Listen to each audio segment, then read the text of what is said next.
पिछले एपिसोड में हमने देखा था कि बायचन और बाकी सारे लोग प्रिंस के सेट के अंदर आ चुके थे। वहां आने के बाद दो डिसाइपल जो होते हैं उन्होंने अलग ही प्लान बना लिया था कि वो कैसे भी करके यहाँ के अगले प्रिंस बनने वाले हैं। तब उनकी पोल सामने लाने के लिए प्रिंस भी वहां पर एक छोटा सा प्लान बनाता है, जिस वजह से तो उनका सारा का सारा प्लान चौपट हो चुका था। प्रिंस के फादर उन दोनों को वहां पर रंगे हाथों पकड़ लेते हैं, जिस वजह से तो उनकी वहां पर हालत खराब हो जाती है। और अब यहाँ पर काम पूरा होने के बाद बायचैन प्रिंस और बाकियों के साथ यहाँ से चला जाता है, जिसके बाद यहाँ से ये एपिसोड शुरू होता है। तो इस एपिसोड की शुरुआत में हम दो लोगों को देखते हैं जो आगे बढ़ रहे होते हैं, लेकिन तभी उन्हें वहां पर आसमान में कुछ दिखाई देता है। असल में वो दो इंसान थे, लेकिन उन्हें लग रहा होता है कि यहाँ पर तो पतंग उड़ रहा है। कोई कहता है कि ये तो चूहा उड़ा होगा। वो सभी अपने अलग अलग राय बना रहे होते हैं, लेकिन जैसे वो दोनों वहां पर आते हैं उन्हें देखकर तो वो दोनों हैरान रह जाते हैं कि अरे ये तो कल्टीवेटर चैन और उसका मास्टर है। तब उन्हें देखकर वो दोनों लोग यहाँ पर काफी ज्यादा खुश हो जाते हैं कि चैन जो है यहाँ का ही पहले एक मेंबर हुआ करता था। वो इसी गांव में रहता था, लेकिन अब वो यहाँ पर दोबारा वापस आ चुका है। इसी वजह से वो दोनों लोग वहाँ पर बहुत ज्यादा खुश हो गए होते हैं। चैन वही है जिसका हाउतियान के साथ चैलेंज लगा था और हाउतियान की बंदी भी इसके साथ भाग गई थी। चैन वहाँ पर कह रहा होता है, मैं इसी गांव में पला बढ़ा, मैं एक अनाथ भी था। इस गांव ने मुझे यहाँ पर इतना प्यार दिया तो मैं इससे मिलने क्यों नहीं आता। इसलिए आज मैं यहाँ पर दोबारा अपने गाँव में वापस आ चुका हूँ। और देखो मैंने यहाँ पर तो अपने मास्टर को भी लेकर आया है। चैन का जो मास्टर होता है वो वहाँ पर उन दोनों से कह रहा होता है, तुम्हें पता है मैं यहाँ पर कुछ लोगों को अपने साथ अपने सेक्ट में ले जाने के लिए आया हूँ, इसलिए तुम जितने भी गांव में लोग हैं जो कल्टीवेशन सीखना चाहते हैं उन सभी को जमा कर लो। मैं उनका एक छोटा सा टेस्ट लेकर अपने साथ अपने सेक्ट में ले जाना चाहता हूँ। ये सुनकर तो उन दोनों की खुशी का ठिकाना नहीं रहता कि अरे वाह यहाँ पर हमें कितना अच्छा मौका मिल रहा है। इसलिए वो दोनों वहाँ से गाँव के सारे लोगों को जमा करने के लिए वहाँ से चले जाते हैं। तब वहाँ पर एक बूढ़ा आदमी आता है जो चैन से कह रहा होता है, अरे चैन तुम वापस आ गए, तुमने मुझे बताया क्यों नहीं कि तुम वापस आ रहे हो। वो उसे मार मार कर अपनी खुशी जाहिर कर रहा होता है कि मैं तुम्हारे यहाँ आने से कितना ज्यादा खुश हूँ। वो बूढ़ा आदमी था वो यहाँ के गांव का हेड था। वो चैन से कह रहा होता है, चलो चलो मेरे साथ चलो, मैं तुम्हें अपने घर पे ले जाना चाहता हूँ, वहाँ तुम्हारी अच्छे से खातिरदारी करूंगा क्योंकि आज मैंने कितने दिनों बाद तुम्हें देखा है। चैन वहाँ पर कह रहा होता है, अरे हेड मुझे पता है कि आपने कितनी परेशानियां उठाई मेरे लिए, आपको ये सब करने की क्या जरूरत थी। लेकिन हेड तो सुनने के लिए तैयार ही नहीं था। वो उन दोनों को अपने घर के गेट के पास लाता है और धक्का मारते हुए अंदर ही फेंक देता है और उनसे कहता है, यहीं पर रुकना तुम दोनों, रात को मैंने एक डिनर का बंदोबस्त भी किया है, उसे करके ही जाना यहाँ से। चैन वहाँ पर कह रहा होता है, अरे हेड आपको पता है कि मैं यहाँ पर कुछ और काम के लिए आया, मुझे यहाँ पर ज्यादा देर तक के लिए नहीं रुकना है, मैं छोटा सा काम करके वापस चला जाऊंगा। लेकिन हेड तो सुनने के लिए तैयार ही नहीं था। वो उससे कह रहा होता है, देखो मैंने चुपके से कई सारी शराब की बोतलें छुपा कर रखी थी, लगता है आज उन्हें निकालने का टाइम आ चुका है, मैं तुम्हारे लिए उसे निकाल दूंगा, लेकिन तुम ऐसे तो यहाँ से नहीं जा सकते, ऐसे जल्दी चलो मेरे साथ, मैं तुम्हें आज नहीं छोड़ने वाला। लेकिन जैसे ही वो हेड दोबारा से चैन को वहां से ले जा रहा होता है कि तभी उसका मास्टर उससे कहता है, रुक जाओ, आप हमारे साथ ऐसी जबरदस्ती नहीं कर सकते, हम तो यहाँ पर कुछ ही देर के लिए आए थे, वापस हम यहाँ से चले जाएंगे। लेकिन तब जो हेड होता है वहाँ का दरवाजा बंद कर देता है और उनसे कहता है, अब मैं देखता हूँ कि तुम लोग यहाँ से कैसे जा सकते हो। वो वहाँ पर कह रहा होता है, आज मैं यहाँ पर तुम दोनों का खून पी जाऊंगा क्योंकि तुम दोनों के पास मुझे बहुत ज्यादा गुस्सा आ रहा है। और उसने तो जानबूझ के यहाँ पर अपने घर पे इन दोनों को लाया था ताकि इन दोनों का यहाँ पर खेल खत्म कर सके। ये सुनकर तो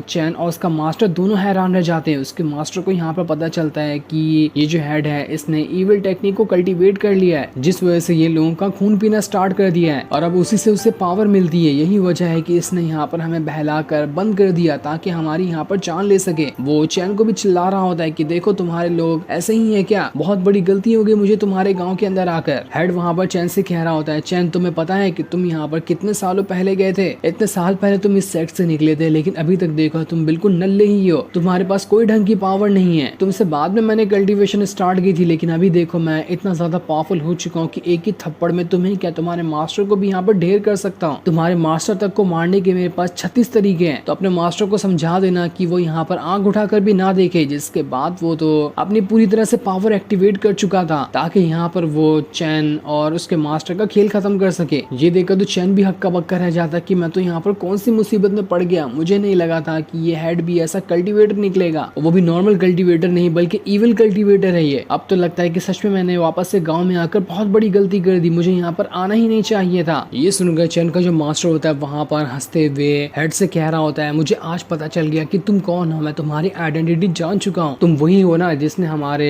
ब्लड इविल सेट के ऊपर हमला किया था और काफी लोगों की वहाँ पर जान ले ली थी। हमारा पूरा का पूरा ब्लड इविल सेट तुम्हारे पीछे पड़ा हुआ था कि कब तुम हमारे हाथ लगो और हम तुम्हारी वहाँ पर जान ले लें। मुझे नहीं पता था कि तुम मुझे इतनी आसानी के साथ यहाँ पर मिल जाओगे और तुम्हें क्या लगता है कि तुम यहाँ पर मेरा खेल खत्म कर सकते हो, ये तुम्हारी सबसे बड़ी गलती है। तुम नहीं जानते कि मेरी पावर कितनी ज्यादा है। मैं चाहूँ तो यहाँ पर चुटकियां बजाते तुम्हें खेल खत्म कर सकता हूँ तुम्हारा। और लगता है कि तुम्हारा आज आखिरी दिन आ चुका है, इसलिए आज तो मैं तुम्हें यहाँ पर नहीं छोड़ने वाला। काफी सालों से हम तुम्हें ढूंढ रहे थे और आज तुम हमें यहाँ पर मिल चुके हो, तो हम तुम्हें ऐसे कैसे जाने दें। जिसके बाद वो अपनी पावर का इस्तेमाल करते हुए सीधा हेड की तरफ ही बढ़ गया होता है ताकि वो हेड की वहां पर जान ले सके। दूसरी तरफ हम बायचन उसके साइड डिसाइपल को देखते हैं जो अपनी नाव में सवार होकर अपने सेक्टर में वापस आ रहे थे। इधर हम चैन और उस हेड को देख रहे होते हैं जहाँ पर चैन के मास्टर ने उसके ऊपर अटैक करते हुए उसकी हालत खराब कर दी थी। लेकिन जैसे यहाँ पर चैन का मास्टर आगे बढ़ रहा होता है, वो हेड वहां पर चैन से कहता है, देखो हमने यहाँ पर कितनी भी कुछ गलतियां क्यों ना की हो, लेकिन तुम अपना ये इंटेंशन कभी मत भूलना कि तुम इसी गाँव के हो और तुम्हें इस गाँव को प्रोटेक्ट करना है। भले से आज यहाँ पर कुछ भी क्यों ना हो जाए, मैं अपने गाँव को तो हमेशा से प्यार करता ही हूँ, इसलिए तुम्हें इस गाँव को प्रोटेक्ट करना पड़ेगा। चैन का मास्टर उससे कह रहा होता है, तुम्हें इस बूढ़े की बात में आने की कोई जरूरत नहीं है। तुम नहीं जानते कि इसने 100 से भी ज्यादा लोगों की जान ले चुका है। ऐसे की बात में आना तुम्हारे लिए नुकसानदा भी हो सकता है। ये तुम्हारे सामने ऐसी बातें कर रहा है, इससे मौका मिले तो ये अपने गाँव वालों की भी जान ले ले, इसलिए चलो मेरे साथ। तुम्हें इसके साथ रहने की बिल्कुल भी जरूरत नहीं है। लेकिन तब भी वहाँ पर वो हेड वापस से कह रहा होता है कि तुम लोग यहाँ से नहीं जा सकते। अगर तुमने मेरे गाँव को कुछ करने की कोशिश की तो मैं तुम्हें नहीं छोड़ूंगा। जिसके बाद उसने दोबारा से अपनी पावर को एक्टिवेट कर लिया था ताकि उन लोगों को वहां पर रोक सके। इधर हम बायचन को देखते हैं जो अपने सेट में वापस आ चुका था। वहां आने के बाद जो मास्टर होता है वो बायचन से कह रहा होता है, हेड मास्टर देखो मैंने आपके लिए एक डिसाइपल को लेकर आया है, आप इसे यहाँ पर ज्वाइन करा सकते हैं। मास्टर वहां पर कह रहा होता है, ये जो डिसाइपल है इसके पास बहुत सारी पावर है, इसके पास कई सारे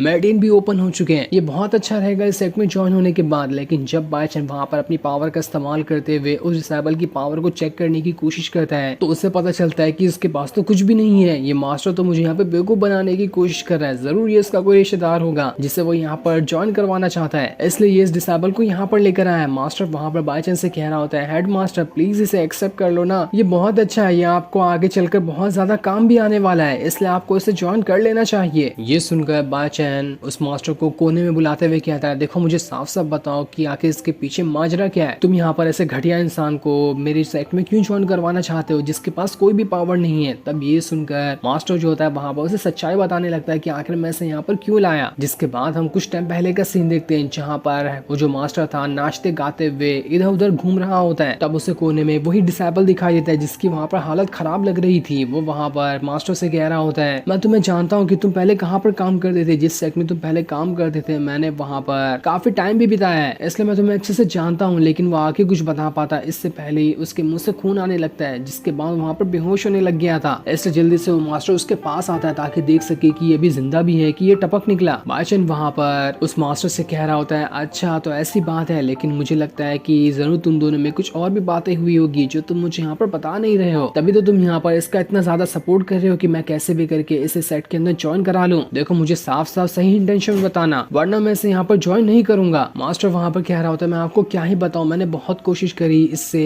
कुछ जानने की कि आखिर ये कौन है, लेकिन इस बेचारे की याददाश्त भी लग रहा है कि जा चुकी है, इसे कुछ भी याद नहीं कि ये कौन है, इसके फादर कौन है और ये कहाँ से आया है। मुझे ये बेचारा बच्चा अनाथ लग रहा था इसलिए मैं इसे यहाँ पर लेकर आ गया, मेरा इसके पीछे कोई गलत इंटेंशन बिल्कुल भी नहीं है, आप इसे ज्वाइन कर लो, इससे इसका भला हो जाएगा थोड़ा बहुत। मैं आपको बस यहाँ पर इतना बता सकता हूँ कि शायद ये मेरे दूर के रिश्तेदार में लगता है, मैंने इसकी माँ को देखा था, मुझसे काफी सारी गलतियां हुई जिस वजह से इसका परिवार भी मेरी वजह से बहुत ज्यादा शर्मिंदा भी हुआ है, इसी वजह से मैं इसे यहाँ पर ज्वाइन करवाना चाहता हूँ। इतनी ज्यादा परेशानियां उठाने की वजह से इसने ठीक तरह से अपना कल्टीवेशन भी नहीं कर पाया, इसी वजह से इसकी कल्टीवेशन पावर उतनी ज्यादा नहीं है। लेकिन अब मुझे लग रहा है कि मेरा पछतावा ही मुझे एक और मौका देना चाहता है ताकि मैं इसे यहाँ पर ज्वाइन करवा कर एक अच्छा पावरफुल कल्टीवेटर बना सकूं, जिस वजह से तो मेरे पर जितना भी बोझ है इसकी फैमिली को इतना ज्यादा बेइज्जत और शर्मिंदा करने का वो बोझ हट जाएगा। जो सुनकर तो बायचन भी हैरान रह जाता है और हेडमास्टर से कह रहा होता है, ठीक है मैं अब इसके बारे में कुछ सोचूंगा कि इसका क्या किया जा सकता है। जिसके बाद बायचन वहाँ पर उस डिसेबल को अपने बाकी सारे डिसेबल के पास लेकर आता है और सभी से कह रहा होता है, देखो आज मैं यहाँ पर ये अनाउंस कर रहा हूँ कि ये जो डिसेबल है आज से हमारे साथ ही रहेगा और तुम्हें इसका अच्छे से ख्याल रखना है, इसे कोई तकलीफ नहीं आनी चाहिए, बिल्कुल अपने दोस्तों की तरह इसके साथ रहना क्योंकि ये भी तुम्हारे साथ का एक कल्टीवेटर बन चुका है। ये सुनकर तो सारे के सारे डिसेबल एकदम ज्यादा खुश हो जाते हैं कि ये तो बहुत अच्छी बात है कि हमें यहाँ पर एक और अपना दोस्त मिल रहा है, हम इसका बहुत अच्छे से ख्याल रखेंगे। वो लोग उससे पूछ रहे होते हैं आखिर इसका नाम क्या है, हमें तो इसका नाम पता ही नहीं है। जिस पर वो मास्टर वहाँ पर कह रहा होता है इसका नाम मोमो है। जो सीन दिखाते ही ये एपिसोड यहीं पर एंड हो जाता है। Thanks for watching.